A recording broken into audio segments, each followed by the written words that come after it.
आज की क्लास हमारी बीएससी स्टैंडर्ड की होगी।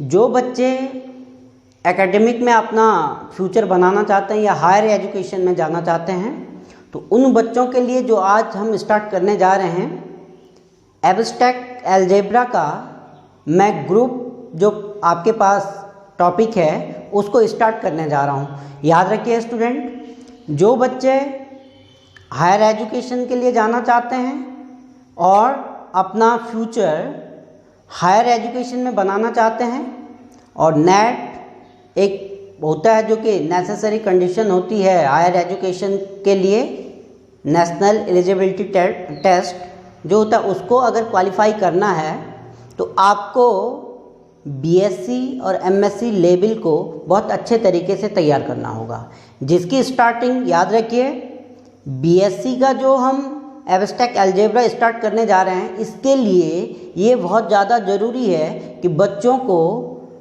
नॉलेज हो 11th स्टैंडर्ड के रिलेशन फंक्शन का, सेट का और 12th के रिलेशन फंक्शन का, जिसमें कि बहुत सारी बातें सेट को आपने जाना है, सबसेट क्या होता है ये जाना है, उसकी टर्म्स एंड कंडीशन आपने जानी है, रिलेशन क्या होता है, फंक्शन क्या होता है, उनको किस तरीके से हम डिफ़ाइन करते हैं, तो उसका यहाँ पर नॉलेज होना नेसेसरी है। तो देखिए स्टूडेंट, याद रखिए, जो बच्चे मैंने कहा नेट के लिए जाना चाहते हैं उनके लिए भी ये वीडियो इम्पोर्टेंट होने वाली है। वो इसलिए क्योंकि ग्रुप जो आपका टॉपिक होगा वो कहीं ना कहीं आपके नेट के एग्ज़ाम में ज़रूर देखने को मिलेगा आपको। तो चलिए स्टूडेंट, हम स्टार्ट करते हैं। देखिए स्टूडेंट, अब हम स्टार्ट करने जा रहे हैं ग्रुप को स्टार्ट करने से पहले सबसे पहले हमारे पास टॉपिक आता है binary operation on a set. मैंने आपको बताया है कि जिन बच्चों ने अगर क्लास 12 एनसीईआरटी के फर्स्ट चैप्टर की लास्ट एक्सरसाइज पढ़ी हुई है और उसका एप्लीकेशन जहाँ पे बाइनरी ऑपरेशन पर्टिकुलर टॉपिक है उसको एक्सप्लेन किया गया है। तो देखिए student, binary operation, by means होता है दो, नरी मीन्स होता है जोड़ना। किन्हीं भी दो एलिमेंट को अगर किसी सिस्टम के थ्रू, किसी रूल के थ्रू अगर कनेक्ट किया जाए उसको हम कहते हैं बाइनरी, और जो कनेक्टेड है, जो कनेक्ट कर रहा है उस सिंबल को या उस सिस्टम को हम कहते हैं बाइनरी ऑपरेशन। यानी दो एलिमेंट में बाइनरी को यूज करके जो ऑपरेशन यूज किया गया वो हो गया बाइनरी ऑपरेशन। याद रखिए student, binary operation on a set क्या होता है। हमने कोई सेट क्या ले लिया जी, कोई हमने एक नॉन इम्पटी सेट लिया है जी, और कहा है देन जी क्रॉस जी, यानी कार्टेशियन प्रोडक्ट कर लिया, और A B such that A belong to G and B belong to G. कोई पेयर है, पेयर ऑफ एलिमेंट है, और ये दो एलिमेंट किसी रूल के थ्रू एक दूसरे से कनेक्ट अगर हैं, तो जिसके थ्रू कनेक्ट हैं वो, तो उसको हम कहेंगे बाइनरी ऑपरेशन। बहुत ध्यान से देखने वाली बात है। और बीएससी स्टैंडर्ड है तो लेवल ठीक होना चाहिए, अपने में वेट लाना पड़ेगा। देखिए ये आपके पास कंडीशन डिफाइन कर दिया। अब क्या किया गया, इफ एक फंक्शन हमने लिया है such that G cross G tends to G. देखिए दो, ये आपका डोमेन वाला पोर्शन है, ये कोडोमेन वाला पोर्शन है, यानी इन दो का जो कार्टेशियन प्रोडक्ट है इसको ऐप के साथ ऑपरेट करने पे इसके साथ मैप्ड होगा। यही तो इसका डिफाइन हुआ। अब देखिए क्या हुआ, then F is said to be a binary operation on set G. यहाँ पे एफ को हम यहाँ पे बाइनरी ऑपरेशन कह रहे हैं क्योंकि फंक्शन के थ्रू ये एक दूसरे से क्या है, कनेक्ट है, और इसको डिनोटेड किया जाता है ए एफ बी। यानी ए एफ बी का मीनिंग है ए और बी जो एलिमेंट है एक फंक्शन के थ्रू एक दूसरे से क्या है, मैप्ड हैं या कनेक्ट हैं। बाइनरी ऑपरेशन को बहुत सारे सिंबल से हम यूज कर सकते हैं, एडिशन, मल्टीप्लिकेशन, डॉट, स्टार और ओ, यानी छोटा सा होता है ऑफ, इसको रीड किया जाता है। ऐसे बहुत सारे हम सिंबल होते हैं जिनसे हम क्या कर देते हैं, बाइनरी ऑपरेशन को सिंबलिकली रिप्रेजेंट करते हैं। तो देखिए स्टूडेंट, याद रखिए बाइनरी ऑपरेशन को कभी कभार बाइनरी कंपोजिशन भी कहा जाता है, क्योंकि जब हम आगे कंपोजिशन टेबल में बात करेंगे तो है तो बाइनरी का पार्ट ही, बट कंपोजिट के हिसाब से उसको हम क्या करेंगे, एक्सपेंड करेंगे, टेबल बना के उसको सॉल्व करेंगे। तो बाइनरी ऑपरेशन का ग्रुप में ये बहुत ज़्यादा इम्पोर्टेंट है, क्योंकि ग्रुप बेसिकली दो जो बाइनरी ऑपरेशन हैं, एडिशन और मल्टीप्लिकेशन के बेस पर ही ज़्यादातर क्वेश्चन किए जाते हैं। पर ये मानना सही नहीं है कि केवल दो ही आपके पास बाइनरी ऑपरेशन होंगे, ये ठीक नहीं है। बाइनरी ऑपरेशन बहुत सारे हो सकते हैं। सेकंड थिंग होती है student algebraical structure. Algebraical structure होता क्या है कि कोई भी एक सेट है, वो सेट कौन से बाइनरी ऑपरेशन को यूज कर रहा है, उनको कंबाइंड फॉर्मेट में like this n plus i plus i minus r plus and dot multiplication, यानी ये इस तरीके जहां बाइनरी ऑपरेशन और सेट को कंबाइंड फॉर्मेट में आपका यूज किया जाता है, उस सिस्टम को हम कहते हैं एल्जेब्रिकल स्ट्रक्चर। यही हुआ a non empty set G equipped with one और more binary operation is called algebraic structure, यानी एक या एक से ज़्यादा बाइनरी ऑपरेशन को किसी सेट के साथ कनेक्ट किया जाता है तो उसको हम कहते हैं एल्जेब्रिकल स्ट्रक्चर। इतना ये याद रखिए स्टूडेंट कि ये आपको बेसिक टर्मिनोलॉजी होगी ग्रुप के लिए, इतना आप नोट कर दीजिएगा। अब देखिए स्टूडेंट, अब हम जा रहे हैं ग्रुप पे।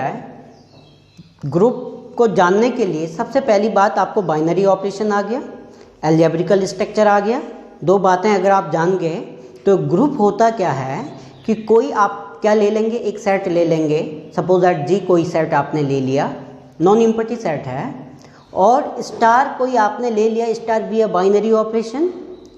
देन एक एल्जेब्रिकल स्ट्रक्चर होता है G star is called group if this binary system is satisfy basically four properties. Four properties? One is the closure property, second is the associative, third is in identity, fourth is the inverse। देखिए student, ये standard अगर आप abstract के base पे करेंगे तो हल्का सा अलग बनेगा, बट जनरली हम क्लास 6-7 से सुनते आ रहे हैं कि ये प्रॉपर्टी आपके पास होती हैं। देखिए स्टूडेंट,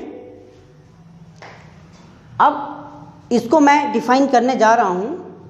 होता क्या है ग्रुप, वही बात मैंने कही कि कोई आपने जी ले लिया, जी कोई एक नॉन एम्प्टी सेट ले लिया, और स्टार क्या ले लिया, एक बाइनरी ऑपरेशन ले लिया। Then the algebraical structure G star का जो एल्जेब्रिकल स्ट्रक्चर होगा ये आपका ग्रुप कहलाएगा if the binary operation satisfy the following property। which following property? These following property. One is a closure property A binary operation B, A binary operation B belong to G for all A B belong to G। देखिए अगर A और B दो element G के हैं, A और B दो element अगर G के हैं और उनको बाइनरी ऑपरेशन का यूज करते हुए जो भी सिस्टम बनेगा वो भी अगर एलिमेंट होगा G का, तो तब जाके आप कहेंगे कि क्लोजर प्रॉपर्टी आपकी सेटिस्फाई हो रही है। सेकंड है एसोसिएटिव। एसोसिएटिव क्या होता है स्टूडेंट, कि आप जानते हैं कि सबसे पहले हमने क्या किया, दो एलिमेंट को ऑपरेट किया, और उसके बाद पहले दो एलिमेंट को ऑपरेट किया, फिर उसके बाद थर्ड एलिमेंट को उसके साथ ऑपरेट किया। तो जितना इसका आंसर आएगा वो अगर पहले हमने लास्ट के 2 सिस्टम को ऑपरेट किया है और उसके बाद उसको फर्स्ट एलिमेंट के साथ ऑपरेट किया, उतना आए तो हम कह देंगे कि जो ये सिस्टम है ये आपका एसोसिएटिव है। याद रखिए यहाँ ए बी सी क्या है, बिलोंग कर रहे हैं किससे, जी से, और जो ये सिस्टम आएगा बाइनरी ऑपरेशन को यूज करने के बाद ये भी आपका जो सेट जी है वो वहाँ मैच करना चाहिए। अगला है existence of identity. Existence of identity क्या होता है? देयर एग्जिस्ट, ये सिंबल आपका देयर एग्जिस्ट होता है।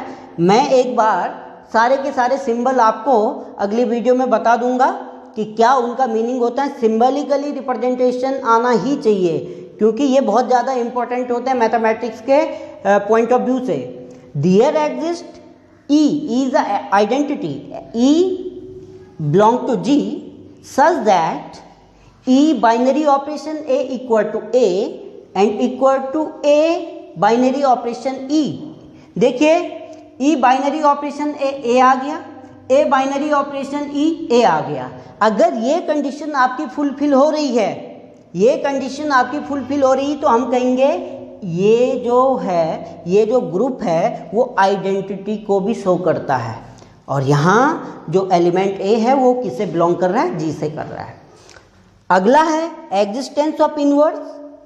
Each element possess inverse.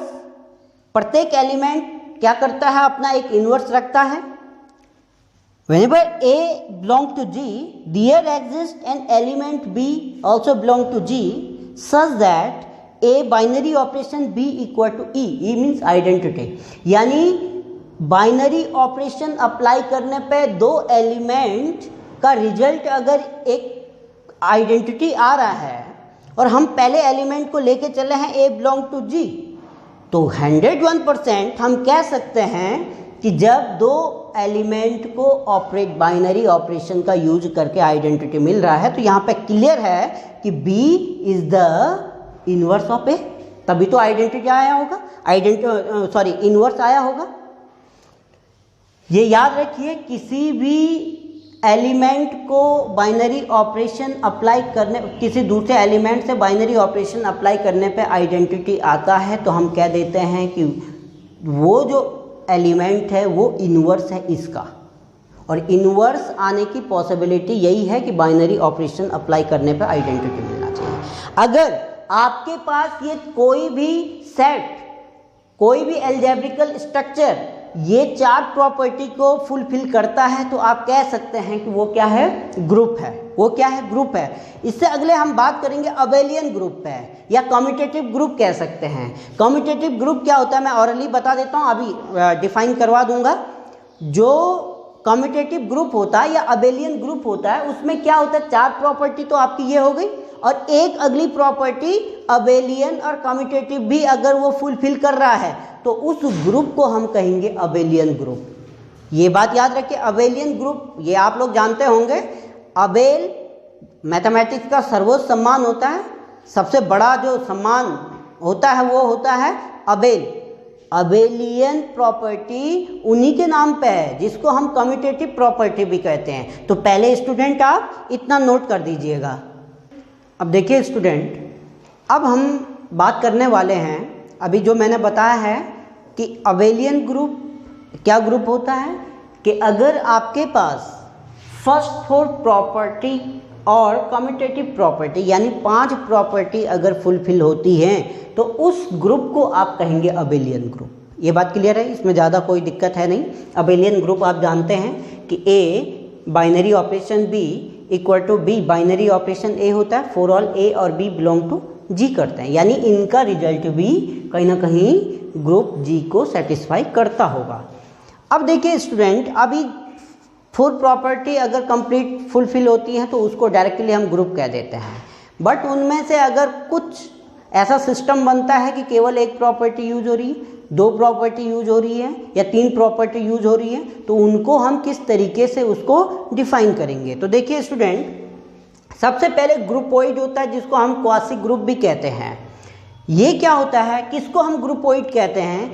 If any algebraic structure satisfy only and only closure property, अगर केवल और केवल क्लोजर प्रॉपर्टी को फुलफिल अगर कर रहा है तो वो आपका कहलाता है ग्रुपोइड। सेकंड थिंग होती है सेमी ग्रुप, या इसको हम कहते हैं डेमी ग्रुप भी कहा जाता है इसको। इसमें अगर कोई बाइनरी स्ट्रक्चर क्या कर रहा है, एसोसिएटिव प्रॉपर्टी को फुलफिल कर रहा है, तो उसको हम कहते हैं सेमी ग्रुप या डेमी ग्रुप।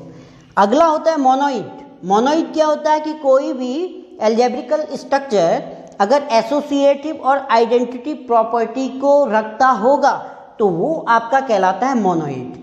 अब आता है finite and infinite group. Finite group क्या होता है? Those group which contain a finite number of element, that's called finite group. It is also known as order of a group. Order of a group किसको कहते हैं? Finite group को। नाम से ही clear है, फाइनाइट यानी कहीं ना कहीं जो नंबर ऑफ एलिमेंट होंगे वो काउंटेबिलिटी रखते होंगे, कंटेंट करते होंगे। अब देखिए इनफाइनाइट ग्रुप क्या होता है? जिसमें इनफाइनाइट नंबर ऑफ एलिमेंट हो, those group is called infinite group. देखो ग्रुप का मीनिंग जब जब ग्रुप आ रहा है तो वो क्लियर कहीं ना कहीं है कि वो जो हमारी ग्रुप की डेफिनेशन है उसको कहीं ना कहीं कंप्लीट करता होगा। अब फाइनाइट और इनफाइनाइट यानी नंबर ऑफ एलिमेंट के बेस पे उसको डिफाइन किया गया है। तो स्टूडेंट ये हमने आज केवल और केवल पढ़ा था कि ग्रुप क्या होता है, बाइनरी ऑपरेशन और अलजेब्रिकल स्ट्रक्चर क्या होता है, किस तरीके से उसको डिफाइन किया जाता है। अब जब हम इससे आगे बढ़ेंगे, अब सीक्वेंसली हम लोग चलेंगे। इसके बाद हम प्रॉपर्टीज ऑफ ग्रुप पे जाएंगे, कुछ थ्योरम उसमें होंगी, उनको सॉल्व करेंगे।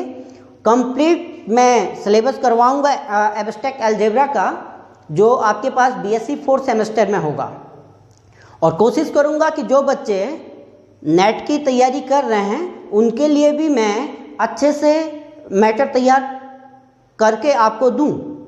तो ये आप ध्यान रखिएगा, कंप्लीट देखिए। एप्लीकेशन मस्ट है। अगर आपको एप्लीकेशन आ गई तो आगे जब हम थ्योरम अप्लाई करेंगे, क्योंकि एब्स्ट्रैक्ट अलजेब्रा में मैक्सिमम आपको थ्योरम मिलेंगे, उनको सॉल्व करने में, उनको प्रूव करने के लिए आपको एप्लीकेशन की रिक्वायरमेंट होगी। तो इतना आप ध्यान से देख लीजिएगा आज, और अगली वीडियो में हम इससे आगे बढ़ेंगे। Thank you.